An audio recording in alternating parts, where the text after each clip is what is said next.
Artigo 18.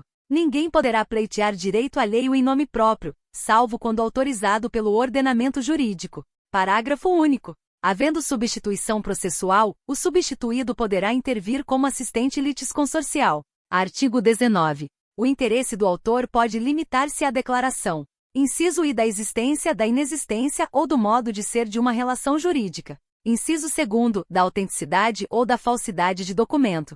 Artigo 20. É admissível a ação meramente declaratória, ainda que tenha ocorrido a violação do direito. Título 2º. Dos limites da jurisdição nacional e da cooperação internacional. Capítulo 1.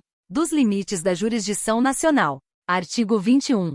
Compete à autoridade judiciária brasileira processar e julgar as ações em que: inciso 1. O réu, qualquer que seja a sua nacionalidade, estiver domiciliado no Brasil.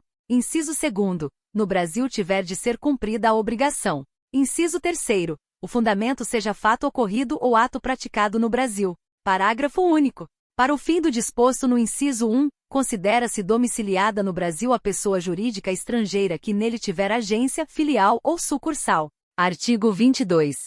Compete ainda à autoridade judiciária brasileira processar e julgar as ações. Inciso 1 de alimentos quando: a. O credor tiver domicílio ou residência no Brasil. b. O réu mantiver vínculos no Brasil, tais como posse ou propriedade de bens, recebimento de renda ou obtenção de benefícios econômicos. Inciso 2º, decorrentes de relações de consumo, quando o consumidor tiver domicílio ou residência no Brasil. Inciso 3º, em que as partes, expressa ou tacitamente, se submeterem à jurisdição nacional. Artigo 23. Compete à autoridade judiciária brasileira com exclusão de qualquer outra. Inciso 1. Conhecer de ações relativas a imóveis situados no Brasil. Inciso 2º. Em matéria de sucessão hereditária, proceder à confirmação de testamento particular e ao inventário e à partilha de bens situados no Brasil, ainda que o autor da herança seja de nacionalidade estrangeira ou tenha domicílio fora do território nacional. Inciso 3º. Em divórcio, separação judicial ou dissolução de união estável, proceder à partilha de bens situados no Brasil, ainda que o titular seja de nacionalidade estrangeira ou tenha domicílio fora do território nacional. Artigo 24. A ação proposta perante tribunal estrangeiro não induz litispendência e não obsta que a autoridade judiciária brasileira conheça da mesma causa e das que lhe são conexas, ressalvadas as disposições em contrário de tratados internacionais e acordos bilaterais em vigor no Brasil. Parágrafo único. A pendência de causa perante a jurisdição brasileira não impede a homologação de sentença judicial estrangeira quando exigida para produzir efeitos no Brasil. Artigo 25. Não compete à autoridade judiciária brasileira o processamento e o julgamento da ação quando houver cláusula de eleição de foro exclusivo estrangeiro em contrato internacional, arguida pelo réu na contestação. Parágrafo 1º. Não se aplica o disposto no caput às hipóteses de competência internacional exclusiva previstas neste capítulo. Parágrafo 2º. Aplica-se à hipótese do caput o artigo 63, parágrafo 1º. A 4º. Capítulo 2º. Da Cooperação Internacional. Seção I. Disposições Gerais. Artigo 26. A cooperação jurídica internacional será regida por tratado de que o Brasil faz parte e observará. Inciso I. O respeito às garantias do devido processo legal no Estado requerente. Inciso 2º. A igualdade de tratamento entre nacionais e estrangeiros, residentes ou não no Brasil, em relação ao acesso à justiça e à tramitação dos processos, assegurando-se assistência judiciária aos necessitados. Inciso 3º. A publicidade processual, exceto nas hipóteses de sigilo previstas na legislação brasileira ou na do Estado requerente.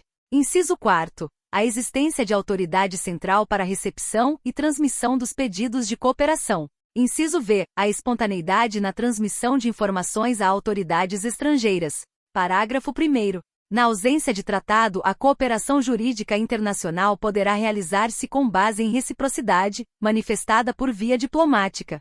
Parágrafo 2º. Não se exigirá a reciprocidade referida no parágrafo 1º, para a homologação de sentença estrangeira.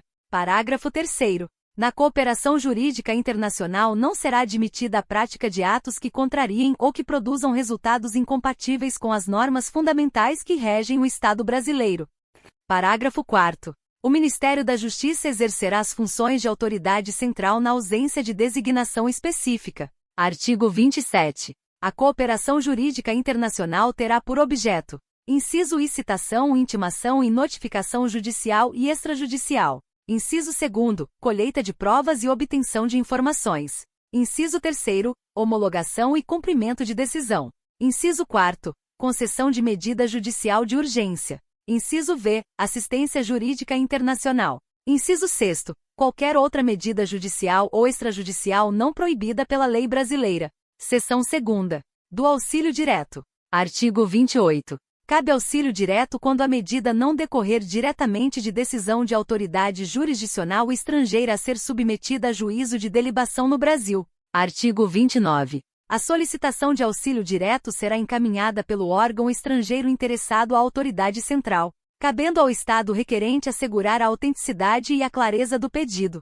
Artigo 30. Além dos casos previstos em tratados de que o Brasil faz parte, o auxílio direto terá os seguintes objetos: e obtenção e prestação de informações sobre o ordenamento jurídico e sobre processos administrativos ou jurisdicionais findos ou em curso. Segunda, colheita de provas, salvo se a medida for adotada em processo em curso no estrangeiro, de competência exclusiva de autoridade judiciária brasileira. Terceira, qualquer outra medida judicial ou extrajudicial não proibida pela lei brasileira.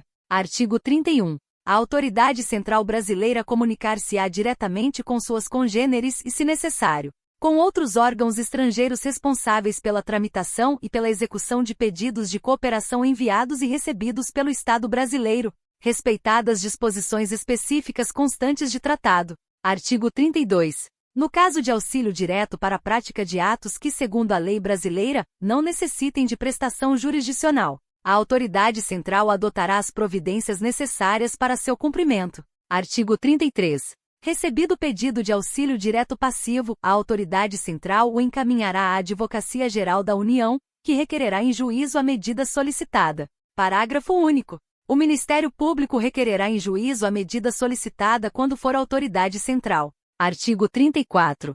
Compete ao Juízo Federal do lugar em que deva ser executada a medida apreciar pedido de auxílio direto passivo que demande prestação de atividade jurisdicional. Seção 3ª. Da Carta Rogatória. Artigo 35. Vetado. Artigo 36. O procedimento da Carta Rogatória perante o Superior Tribunal de Justiça é de jurisdição contenciosa e deve assegurar às partes as garantias do devido processo legal. Parágrafo 1º. A defesa restringir-se-á à discussão quanto ao atendimento dos requisitos para que o pronunciamento judicial estrangeiro produza efeitos no Brasil. Parágrafo 2º. Em qualquer hipótese, é vedada a revisão do mérito do pronunciamento judicial estrangeiro pela autoridade judiciária brasileira,